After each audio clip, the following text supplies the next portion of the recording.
Malam itu, angin pantai Parangtritis berhembus dengan kencang, membawa aroma asin yang menusuk. Soekarno, dengan balutan sarung dan sorban putih di kepalanya, duduk bersila di atas batu karang. Laut bergelora di hadapannya, seolah ikut merasakan gelombang kegelisahan yang berkecamuk di dadanya.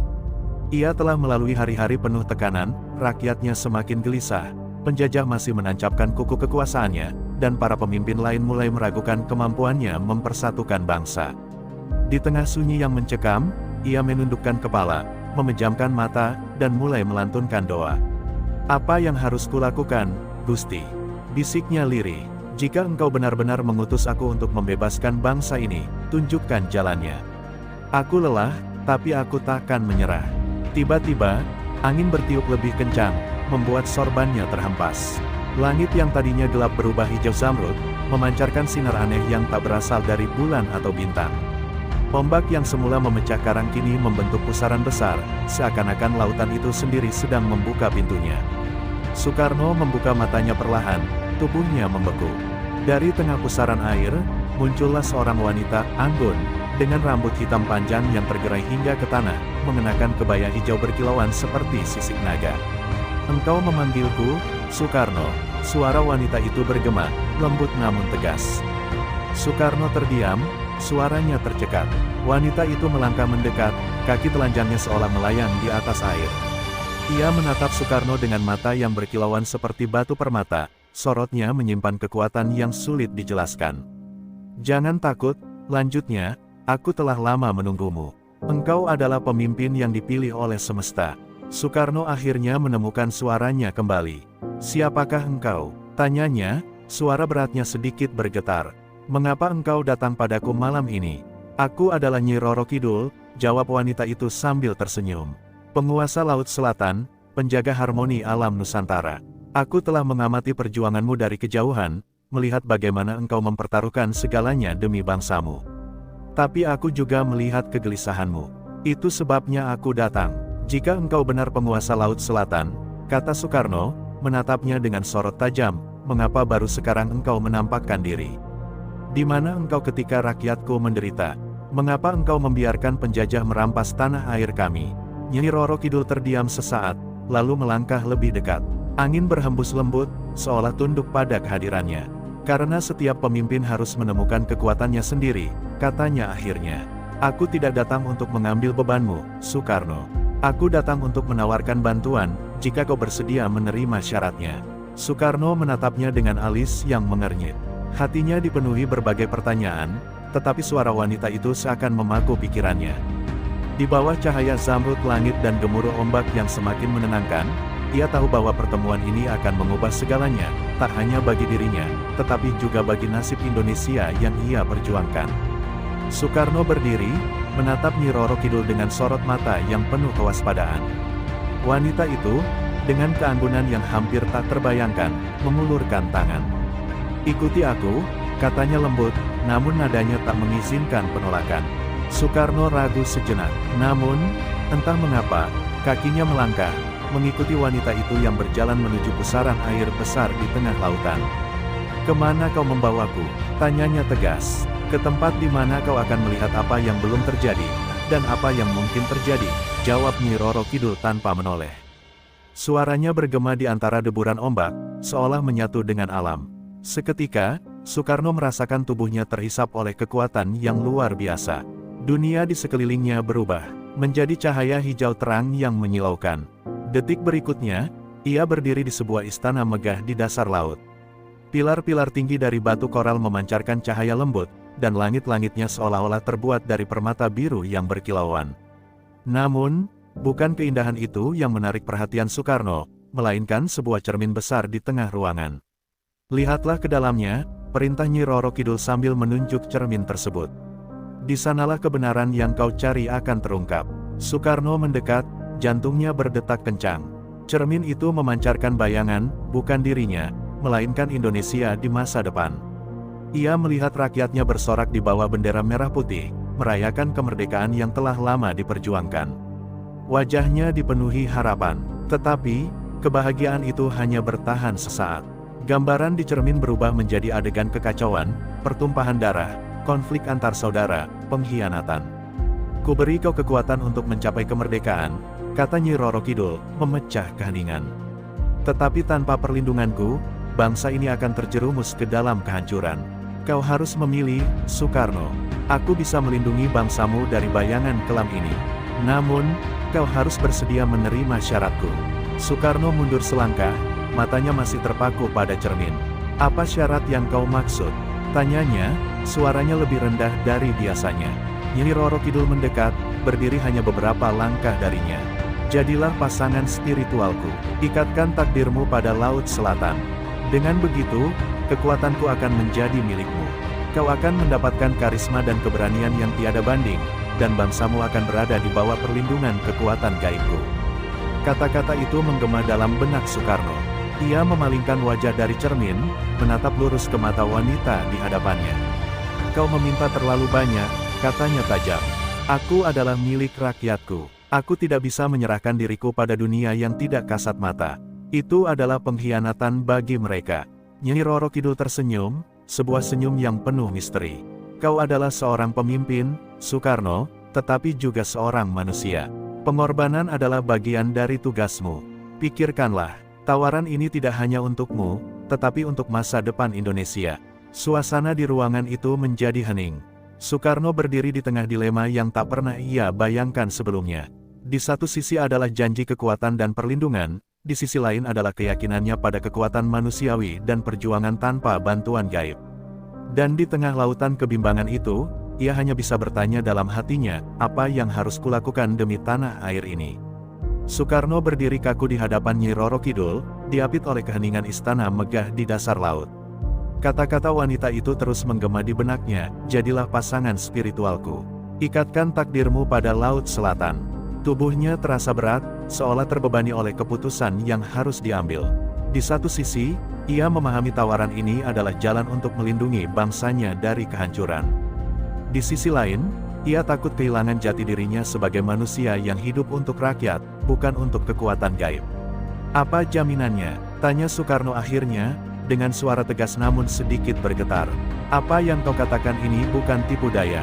Bagaimana aku tahu bahwa pengorbananku akan benar-benar menyelamatkan bangsaku? Nyi Roro Kidul tersenyum samar. Ia melangkah mendekat, hingga jarak mereka hanya beberapa jengkal. Aku adalah penjaga harmoni Nusantara, Soekarno. Selama ikatan kita tetap terjalin, aku akan menjaga bangsa ini dari kehancuran yang kau lihat di cermin. Tapi ingat, ikatan ini bukan hanya janji. Ini adalah perjanjian yang harus kau hormati. Soekarno menatap wanita itu dalam-dalam, mencoba membaca niat yang tersembunyi di balik keindahan dan wibawanya. Apa artinya menjadi pasangan spiritualmu? Apakah aku harus meninggalkan dunia manusia? Tidak, jawab Nyi Roro Kidul. Kau akan tetap berada di dunia manusia. Tapi kekuatanku akan menyatu dengan jiwamu. Kau akan merasakan keberanian yang tak tergoyahkan, karisma yang membuat siapapun tunduk padamu. Namun, ikatan ini bukan tanpa batas. Jika kau mengkhianati perjanjian ini, akan ada konsekuensi yang harus kau tanggung. Soekarno terdiam lama. Dalam pikirannya, ia memikirkan rakyat yang selama ini ia perjuangkan. Kemerdekaan Indonesia tidak hanya soal bendera atau kemerdekaan politik, tetapi soal kehormatan dan martabat. Apakah pantas ia menggadaikan kebebasan pribadinya demi janji perlindungan?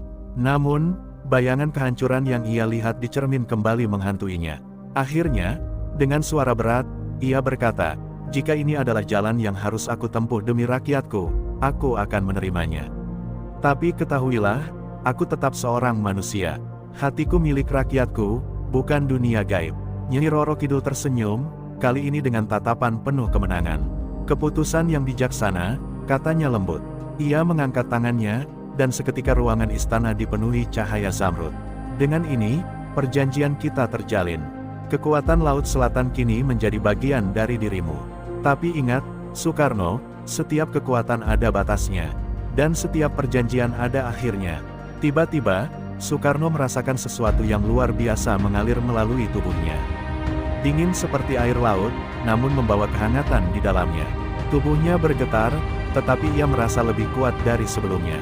Ketika ia membuka matanya, ia tidak lagi berada di istana bawah laut. Ia kembali berdiri di tepi pantai Parangtritis, dengan langit yang kini kembali gelap. Namun, di dalam dadanya, ia tahu bahwa ia telah berubah menjadi lebih dari sekadar manusia biasa.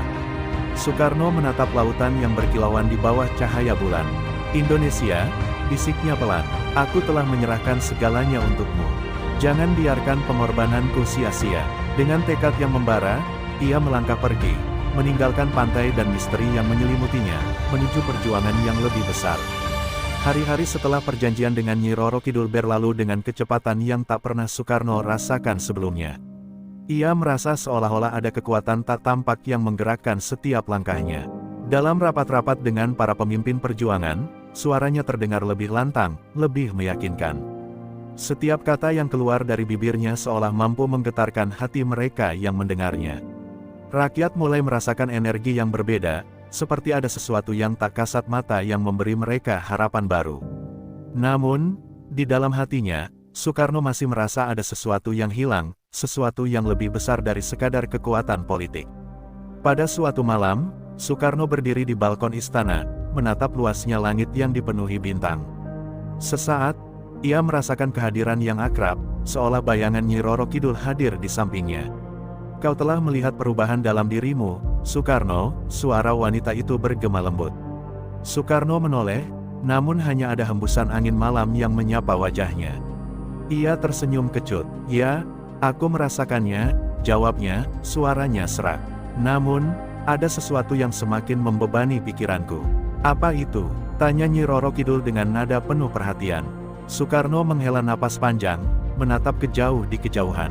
"Aku tahu aku lebih kuat sekarang, lebih mampu menghadapi penjajah, dan rakyat pun semakin bersatu. Namun, aku mulai merasakan kekosongan dalam jiwaku. Semua ini terasa begitu mudah, seolah ada yang mengendalikan langkahku. Aku takut, Nyi Roro Kidul. Aku takut aku akan kehilangan diriku sendiri." Nyi Roro Kidul muncul di hadapannya, wajahnya seolah terbuat dari air yang berkilauan, memancarkan ketenangan dan keanggunan. "Yang luar biasa, kekuatanku bukan untuk menjauhkanmu dari dirimu sendiri, Soekarno. Aku memberi bantuan agar kau bisa mengatasi tantangan yang lebih besar, namun aku tidak pernah memaksamu untuk meninggalkan prinsip-prinsip dasar yang kau pegang. Ingatlah, kekuatan yang aku beri hanya akan menjadi berkah jika kau menggunakannya dengan hati yang benar." Soekarno terdiam, merenung. Di dalam dirinya, ada pergulatan yang begitu berat.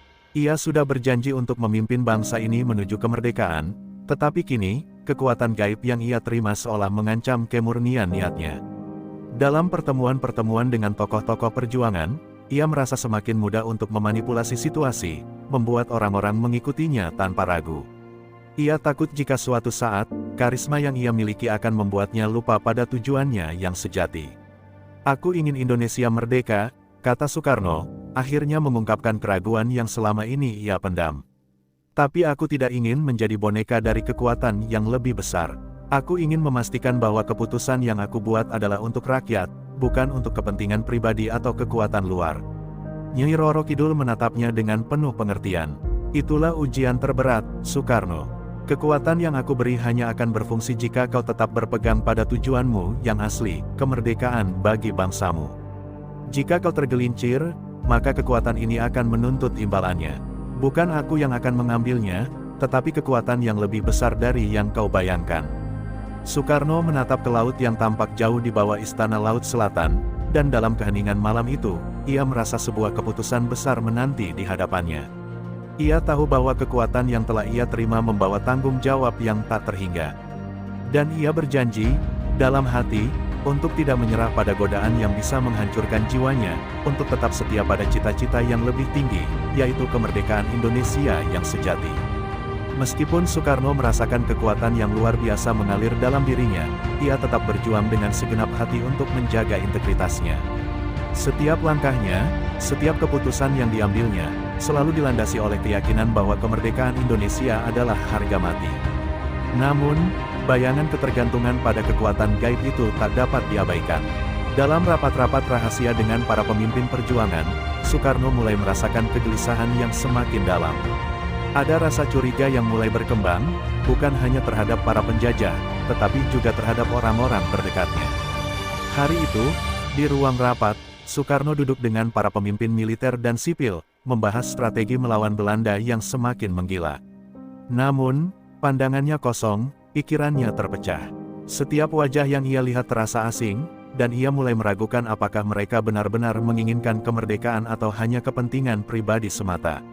Ia merasa bahwa kekuatannya yang diberikan oleh Nyi Roro Kidul membuatnya lebih mudah mengendalikan mereka, namun di satu sisi, ia takut jika ia terlalu memanfaatkan pengaruh itu, ia akan kehilangan kendali atas dirinya sendiri. "Presiden," kata salah satu jenderal, menatapnya penuh perhatian, "apa langkah kita selanjutnya? Kita harus segera mengambil tindakan tegas untuk menggulingkan Belanda. Apakah kita akan menyerang mereka secara terbuka?" Soekarno menatap jenderal itu, tetapi kali ini ada keraguan di matanya.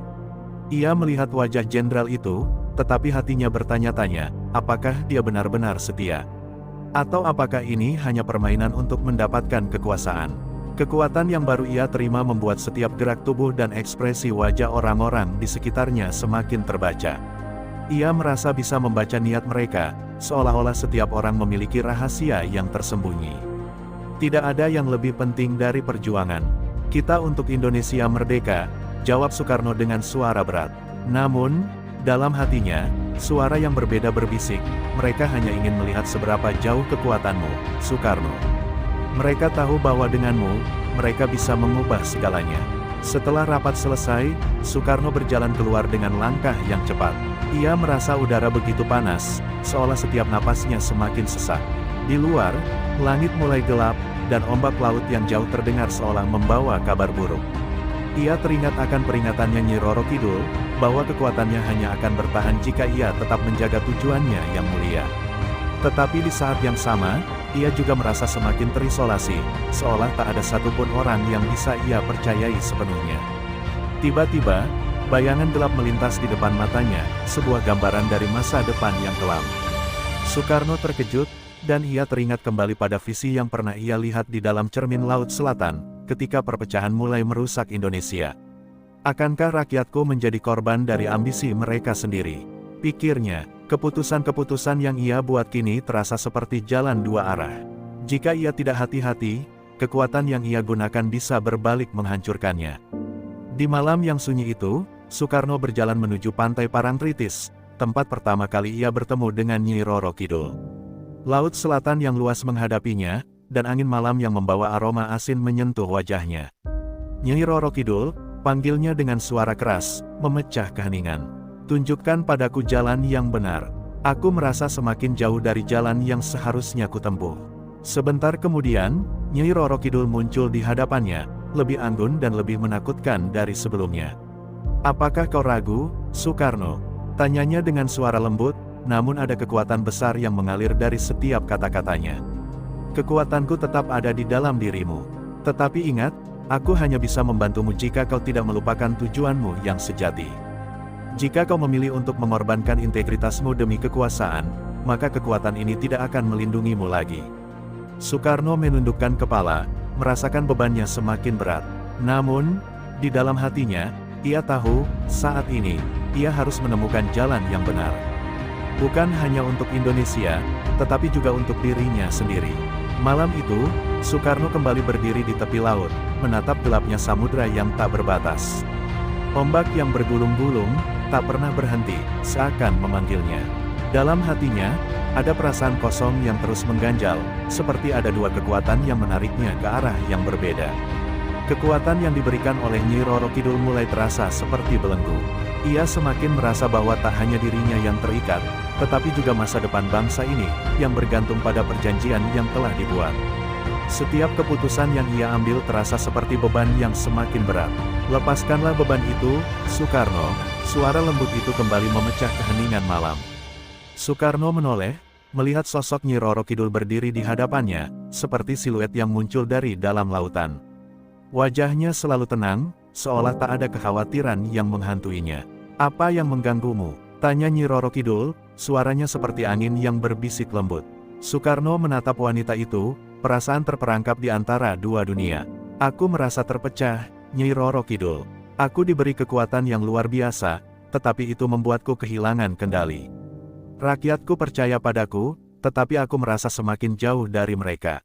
Aku takut menjadi penguasa yang hanya mencari kekuatan, bukan pemimpin yang mengabdi pada cita-cita kemerdekaan." Nyi Roro Kidul mendekat, matanya yang tajam memandang Soekarno dengan penuh pengertian. Kekuatan yang kau terima bukan untuk membuatmu menjadi penguasa yang tamak, Soekarno. Kekuatan ini adalah untuk menjaga keseimbangan, agar kamu bisa mengarahkan bangsa ini ke arah yang benar. Tetapi ingatlah, kekuatan ini akan pergi jika kau membiarkan dirimu terbawa arus ambisi pribadi. Soekarno terdiam, perasaannya semakin berat.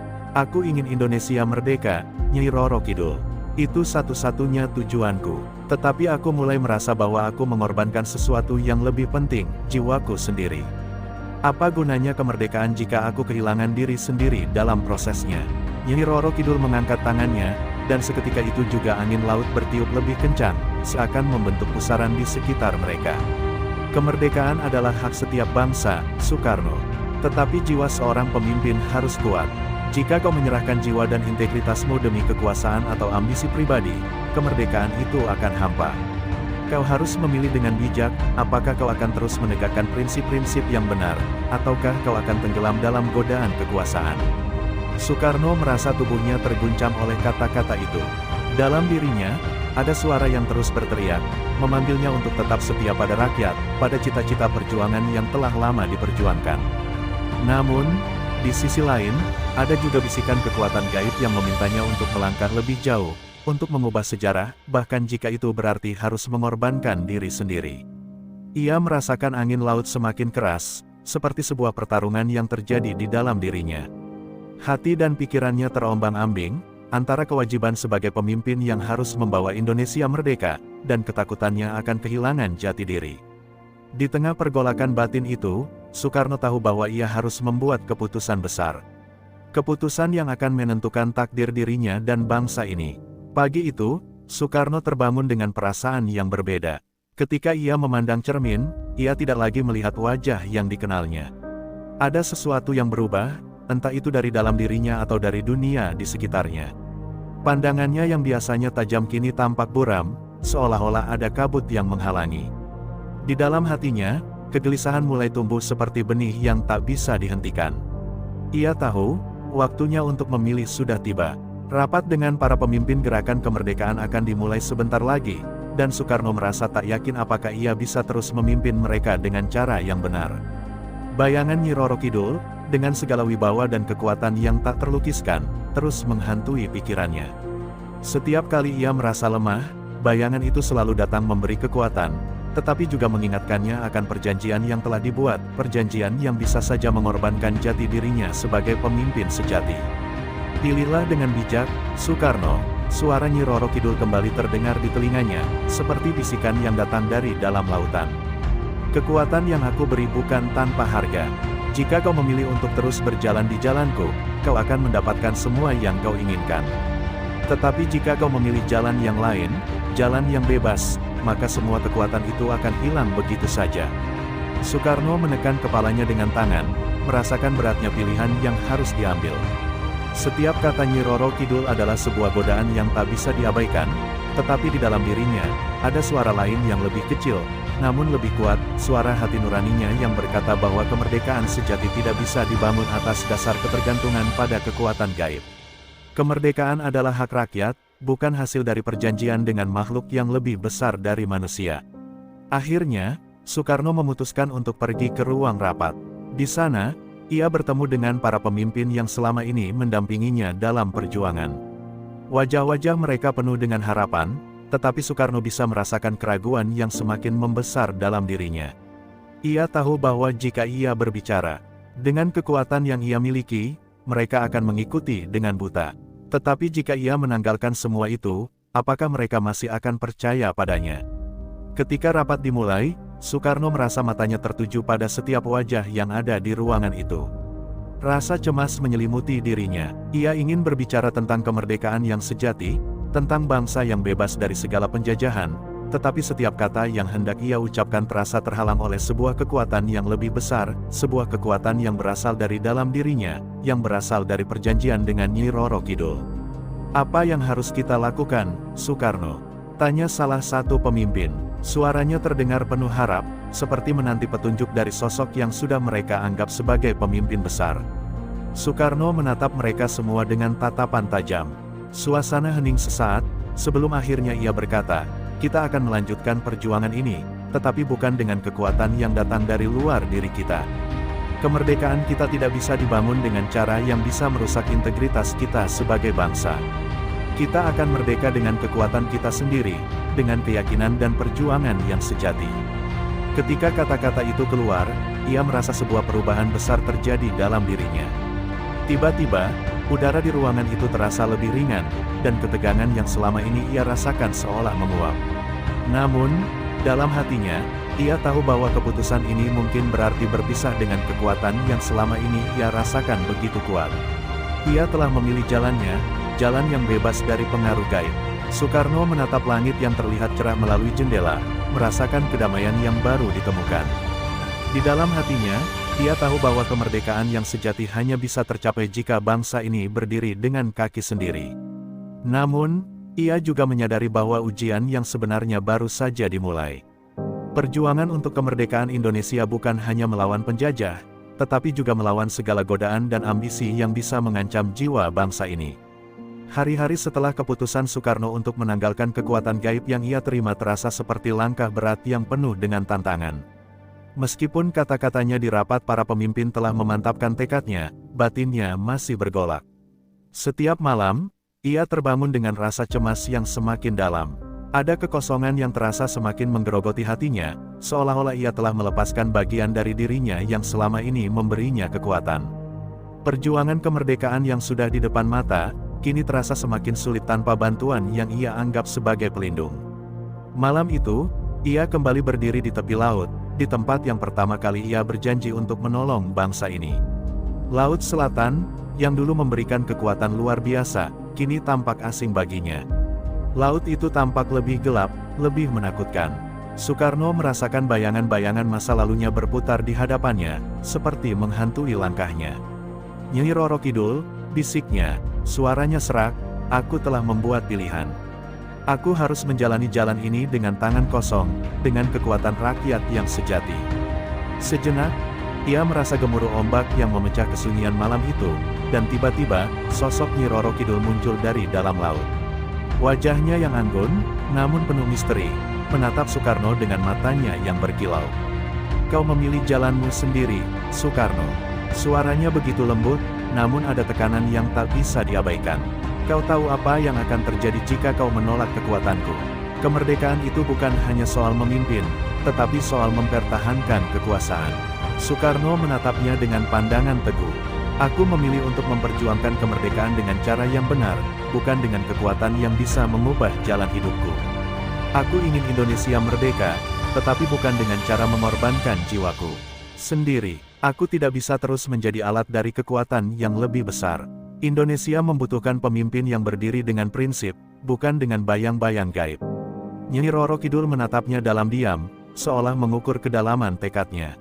"Kekuatan ini akan meninggalkanmu, Soekarno. Aku akan menghapus jejak-jejak perjanjian kita, dan dengan itu, aku akan pergi. Namun, ingatlah, jika kemerdekaan ini jatuh ke dalam tangan yang salah, maka semua yang kita perjuangkan akan sia-sia.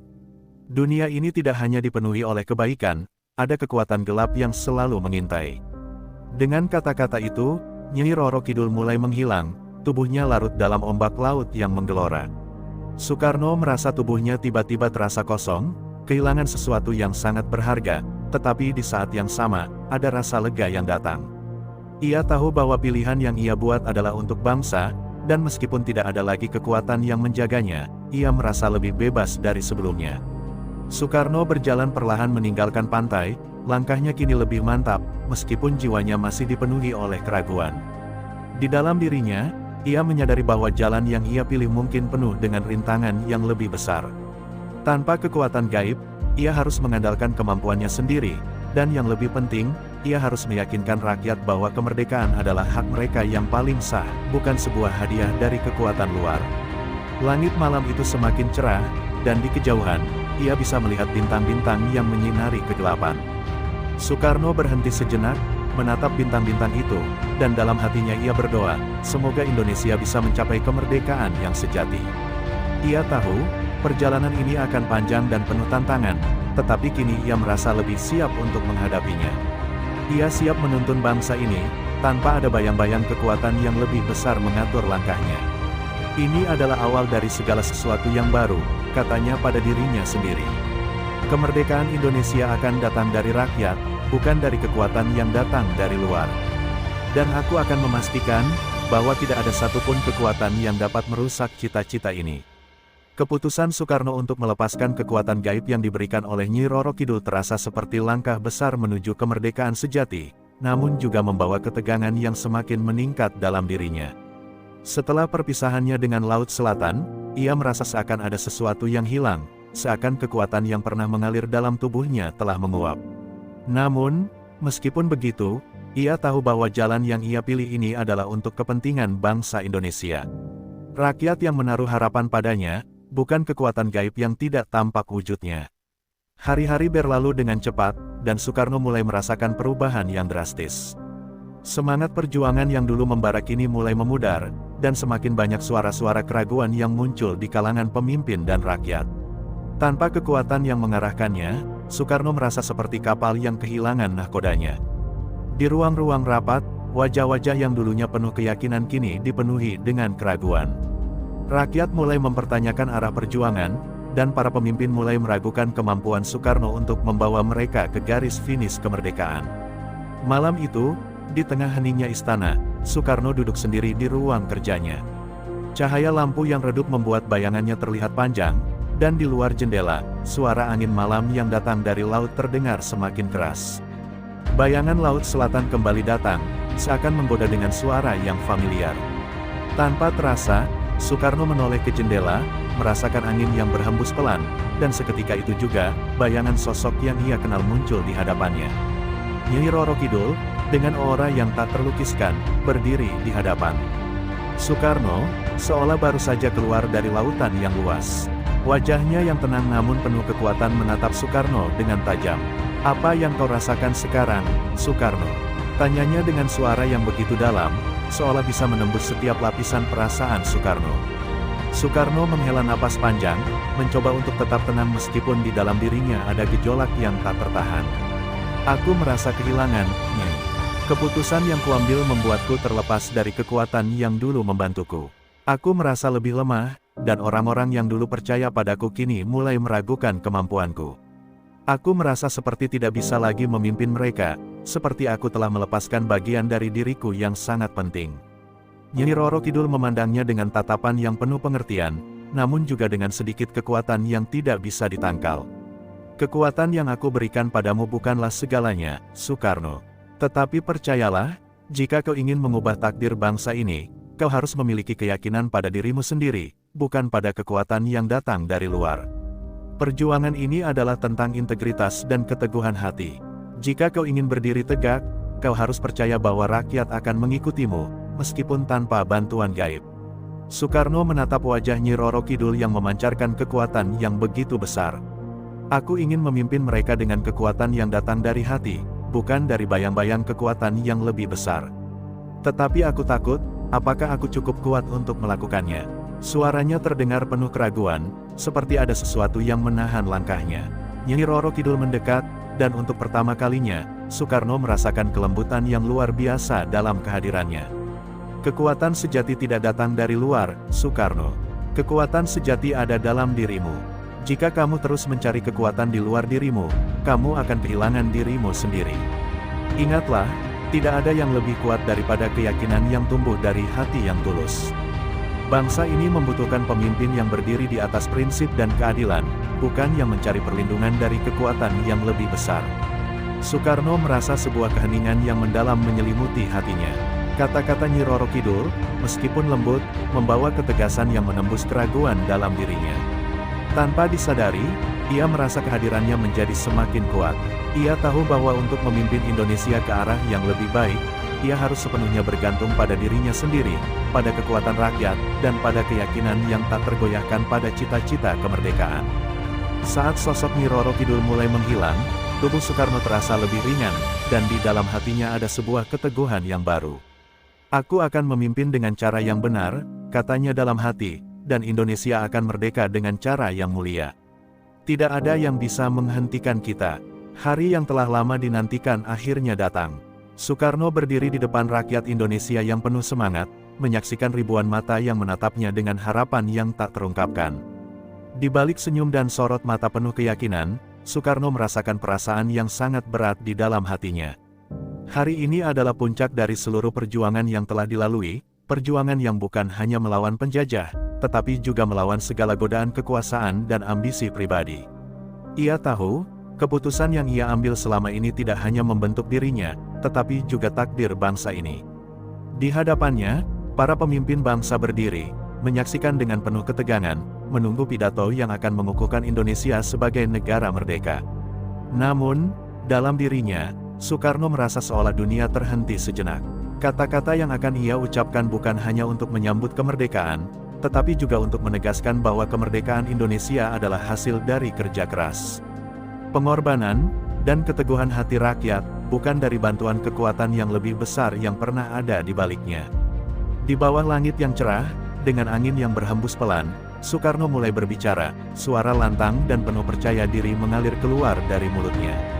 Saudaraku sebangsa dan setanah air, hari ini adalah hari yang penuh dengan kebanggaan. Indonesia, tanah air kita yang kita cintai, telah merdeka. Kita telah berjuang untuk kemerdekaan ini dengan darah dan air mata, dan hari ini, kita berdiri sebagai bangsa yang bebas. Namun, ingatlah, kemerdekaan ini bukanlah hadiah dari pihak manapun, bukan pula hasil dari janji-janji gaib yang menyesatkan. Ini adalah hasil dari perjuangan kita bersama, dari keteguhan hati dan cita-cita yang mulia. Rakyat Indonesia yang mendengar pidato itu bergemuruh dalam sorak-sorai, seolah-olah seluruh alam menyaksikan kebebasan yang telah lama dirindukan. Namun, di dalam hati Soekarno, ada sedikit rasa kehilangan. Ia menyadari bahwa, meskipun kemerdekaan telah tercapai, jalan yang panjang dan penuh tantangan masih harus dilalui. Bangsa ini harus dibangun, bukan hanya dari kekuatan fisik, tetapi juga dari moral dan prinsip yang benar. Ia harus memastikan bahwa Indonesia tidak hanya bebas dari penjajahan, tetapi juga bebas dari segala bentuk ketergantungan dan kegelapan. Seketika, bayangan Nyi Roro Kidul kembali muncul dalam ingatannya. Wajahnya yang anggun, penuh dengan misteri, berdiri seperti di hadapan Soekarno lagi, meskipun tak nyata. Kau telah memilih jalanmu, Soekarno. Jalan yang penuh dengan ujian, tetapi juga penuh dengan harapan, bisik suara lembut itu. Kemerdekaan adalah awal dari perjalanan panjang. Jangan biarkan kekuasaan merusak jiwamu, karena kekuatan yang sejati bukan berasal dari luar, tetapi dari dalam dirimu. Soekarno menatap ke arah laut yang tampak di kejauhan, di balik gedung-gedung yang menjulang tinggi. Laut itu adalah tempat pertemuan pertama mereka, tempat di mana ia membuat janji yang penuh dengan makna dan dilema. Tetapi kini, Soekarno tahu bahwa ia tak lagi bergantung pada kekuatan yang datang dari sana. Ia sudah memilih jalannya sendiri, dengan segala konsekuensi yang ada. Kata-kata Nyi Roro Kidul yang terdengar begitu jauh, namun dalam hatinya terasa lebih nyata dari sebelumnya, meninggalkan bekas yang dalam. Soekarno tahu bahwa kemerdekaan Indonesia adalah buah dari perjuangan rakyatnya sendiri, bukan sesuatu yang dapat diberikan begitu saja oleh kekuatan gaib. Tetapi, di balik semua itu, ia juga menyadari bahwa dirinya tidak akan pernah berjalan sendirian. Bangsa ini, meskipun baru merdeka, akan terus menghadapi tantangan yang tak terhitung jumlahnya. Namun, dengan keyakinan dan kebersamaan, ia yakin bahwa Indonesia akan menjadi bangsa yang besar. Soekarno menoleh ke arah kerumunan rakyat yang begitu antusias menyambut kemerdekaan ini. Ia merasa sebuah kedamaian yang luar biasa, meskipun ia tahu ujian masih akan terus datang. Tetapi yang lebih penting, ia kini berdiri sebagai pemimpin yang bebas, yang mengabdi pada prinsip kemerdekaan sejati, bukan karena kekuatan luar, tetapi karena keyakinan yang tulus pada tanah air dan rakyatnya. Dengan hati yang penuh harapan, Soekarno mengangkat tangannya, memberikan salam kepada rakyat Indonesia, dan berkata dengan suara penuh keyakinan, "Mari kita bangun Indonesia yang merdeka, Indonesia yang berdiri dengan kekuatan sendiri." Ini adalah hari pertama dari perjalanan kita menuju kejayaan. Tidak ada yang bisa menghentikan kita. Rakyat menyambut seruan itu dengan tepuk tangan yang gemuruh, dan Soekarno tahu bahwa perjalanan bangsa ini baru saja dimulai. Namun, satu hal yang pasti, ia telah menemukan kekuatan sejati dalam dirinya dan rakyatnya. Kemerdekaan ini adalah milik mereka, dan tidak ada lagi bayang-bayang yang menghalangi jalan menuju masa depan yang cerah, Pesan yang dapat diambil dari cerita ini adalah, kekuatan sejati berasal dari dalam diri kita sendiri, bukan dari kekuatan luar atau kekuasaan yang bersifat sementara. Perjuangan untuk meraih kemerdekaan dan kebaikan sejati membutuhkan keteguhan hati, integritas, dan keyakinan pada prinsip yang benar. Kemerdekaan sejati bukan hanya tentang bebas dari penjajahan, tetapi juga tentang berdiri teguh dalam kebenaran dan membangun masa depan dengan